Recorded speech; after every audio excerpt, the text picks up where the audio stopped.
একবার একটা মেয়ে তার মার কাছে গেল এবং গিয়ে বলল, মা, আমি পুরো আমার লাইফ নিয়ে ফেড আপ হয়ে গেছি। মানে আমি এত পরিমাণে কষ্ট করতে হচ্ছে, জীবন আমাকে এত কষ্ট দিয়েছে, কেন দিয়েছে, আমি পুরো ফেড আপ। তখন তার মা তাকে কিচেনে নিয়ে গেল। কিচেনে নিয়ে গিয়ে একটা আলু ছিল, সে আলুটা নিল।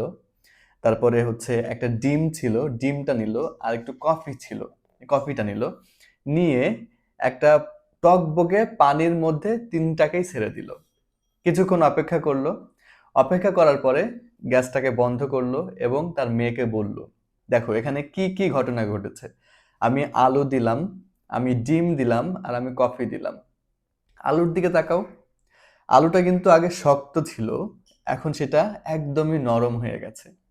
তুমি একটু ডিমের দিকে তাকাও। ডিমের ভিতরটা কিন্তু আগে একদমই ফুল নরম ছিল।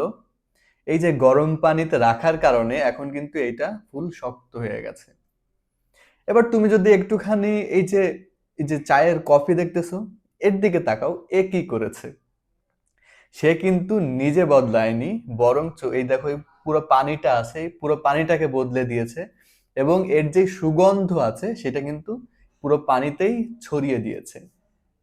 এখন তুমি একটু চেষ্টা করো, তুমি একটু ভাবো, তুমি একটু চিন্তা করো, তুমি তোমার লাইফে কোনটার মতো হতে চাও।